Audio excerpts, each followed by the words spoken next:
aku Oka. Kali ini kita balik lagi nih di podcast dengan tema residivis. Kali ini kita kedatangan narasumber yang hebat-hebat dan tentunya bakal relevan banget sama judul yang bakal kita bawain. Nah, judulnya itu kita bakal bawain residivis narkoba di kalangan artis Indonesia. Nah, sebelum itu kita kenalin dulu kalian narasumber kita. Ada Kak Kristi. Aku Kristi sebagai narasumber pertama. Dan ada Kak Bintang. Halo, aku Bintang sebagai narasumber yang kedua. Nah, kelihatannya nih para narasumbernya nih udah siap banget untuk berbagi ilmu mengenai residivis. Nah, sebelumnya kasus contoh residivis yang akan kita ambil ini adalah kasus residivisnya narkoba Jennifer Dunn.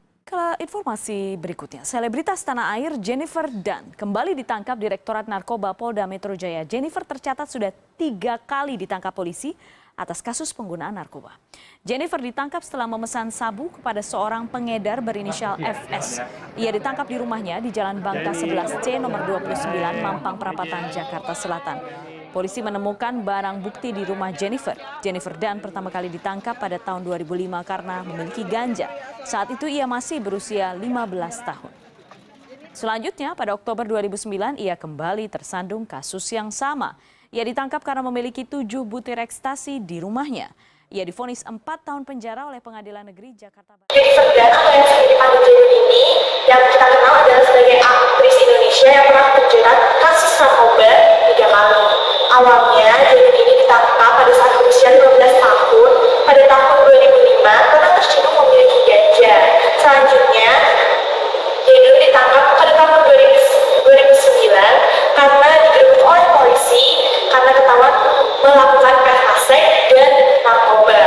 Nah, yang ketiga kalinya ini, Jenny kembali ditangkap di rumahnya karena ketahuan membawa narkoba seberat 1 gram. Nah, menurut Kak Kristi ini, tanggapan mengenai kasus ini, residivis itu apa sih? Lalu apa akibat hukumnya mengenai kasus ini? Secara yuridis, residivis itu kan seseorang yang melakukan kejahatan yang telah dijatuhi pidana dengan suatu keputusan hakim yang berkuatan internal. Nah, residivis ini juga tidak diatur dalam KUHP buku pertama, tapi secara khusus diatur dalam KUHP buku kedua tentang kejahatan dan ketiga tentang pelanggaran. Dan KUHP juga mensyaratkan tenggang waktu pengulangan yang tertentu, yaitu 5 tahun. Kalau misalnya lebih 5 tahun itu termasuk tindak pidana baru.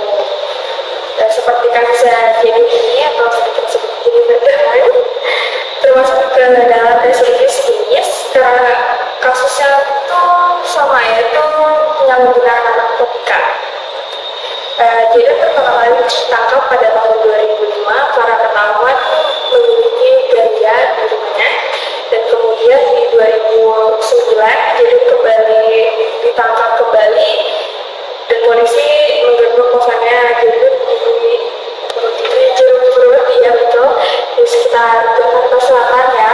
Polisi menemukan Jenny sedang melakukan pesta seks dan menggunakan narkotika. Nah, keterangan kedua ini termasuk ke residivis karena tenggat waktunya belum 5 tahun, belum ada 5 tahunnya. Dan untuk penangkapan ketiga itu terjadi di tahun 2018 lalu. Dan ini tuh bukan dikatakan sebagai residivis karena tenggat waktunya itu sudah melebihi 5 tahun. Jadi sudah termasuk dalam tindak pidana baru. Jadi kalau residivis itu bisa dikatakan residivis atau pengulangan itu kalau tenggat waktunya itu belum 5 tahunnya. Nah, aku mau nanya lagi nih, apa sih penyebab orang itu melakukan residivis padahal itu kan kesalahannya sama dan dia tahu bakal dihukum lagi? Kenapa sih dia melakukan itu lagi? Penyebab residivis kan adalah kombinasi dari faktor personal, sosiologis, ekonomi, dan gaya hidupnya. Nah, seperti contohnya itu ada kurangnya pendidikan. Ini salah satu faktor penyebab seorang melakukan residivis. Orang dengan pendidikan dan keterampilan yang rendah akan kalah bersaing dalam mendapatkan kerja. Nah, sebagai jalan pintasnya itu, seseorang itu mencari nafkah dengan melakukan tindak kriminal dengan cara mencuri, copet, berbegel, dan lainnya. Nah, contoh yang kedua itu ada tidak keluarnya seseorang itu dari lingkungan lamanya. Dan seseorang narapidana setelah dibebaskan itu haruslah menjauhkan dirinya dari lingkungan lamanya. Apabila dia masih bergaul dengan seseorang yang melakukan tindak pidana tersebut, maka kemungkinan besar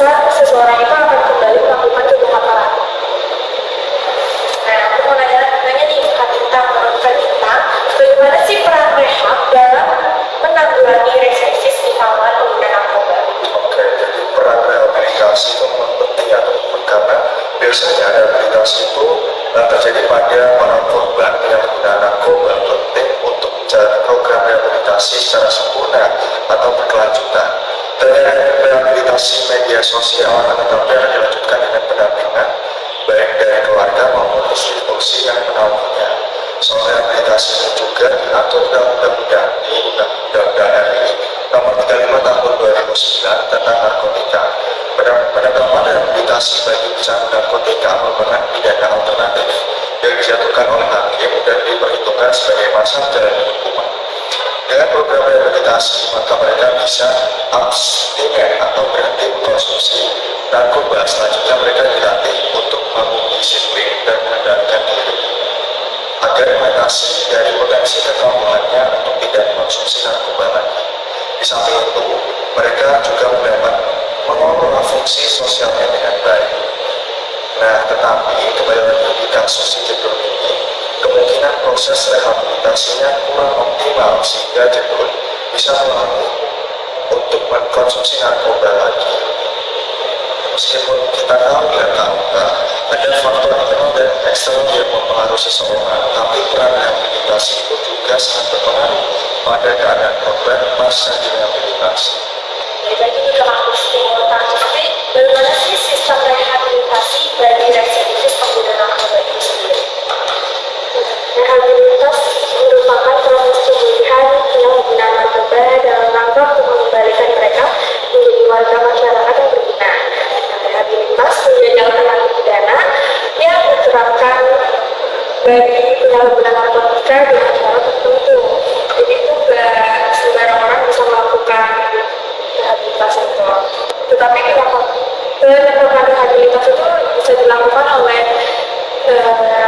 aparat penegak hukum sama dan tim asesmen terpadu atau TAP yang terdiri dari dokter, psikolog, polri, BNN, kejaksaan, dan Kemenkumham yang nantinya tugas mereka itu untuk menyelidiki dan menganalisis korban dari gangguan narkotika ini.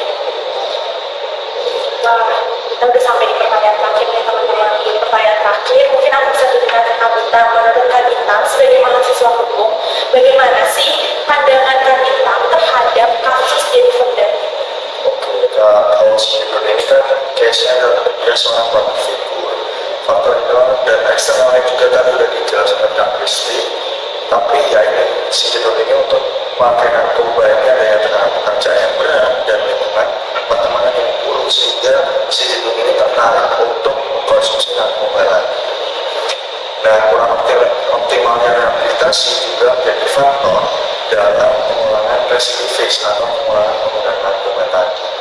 Kasus residivis ini menurut pandanganku sebagai mahasiswa hukum bukan mudah bagi seseorang dan bisa mengulangi tindak pidana, apalagi ketika dia sudah menjalani hukuman, tapi karena didukung faktor internal dan eksternal, bukan nggak mungkin seseorang bakal mengalami kejahatan yang sama untuk tersebut kaku, apalagi kasus seperti narkoba yang sudah dikasih rehabilitasi masih kemungkinan untuk masih memiliki ketergantungan karena sifat narkoba itu sendiri. Kalau seseorang sudah direhabilitasi tetapi masih bisa kaku, berarti ada yang belum optimal dalam pemberian rehabilitasinya. Apalagi dengan kasus residivis narkoba Jedul, termasuk kasus residivis yang sejenis karena pengulangan tindak pidananya masih sama. Di KUHP juga diatur soal residivis ada ancamannya di pasal 486, 487 dan 488, di mana sanksi yang diberikan nanti juga berbeda-beda. Ada juga ancaman pidananya ditambah sepertiga dari ancaman maksimalnya. Ada juga yang diperberat dengan pidana penjaranya aja. Residivis juga gak tentang kejahatan yang kayak narkoba aja, tetapi kan sudah disebutin oleh Kak Kristi seperti pencurian, terus juga ada kekerasan juga, itu bisa termasuk residivis jika kejahatannya itu diulang. Begitu Kak. Dengan berakhirnya jawaban dari Kak Bintang sebagai mahasiswa hukum, berakhir juga nih podcast kita kali ini. Semoga podcast kita ini bisa menjadi tontonan yang bermanfaat bagi teman-teman yang nonton juga, karena isinya sangat bermanfaat. Aku pun juga mendapat ilmu baru mengenai residivis kali ini. Sebelumnya, sebelum aku mengakhiri podcast kali ini, aku juga mau berterima kasih sama Kak Bintang dan Kak Kristi yang sudah membagikan ilmunya untuk kita semua.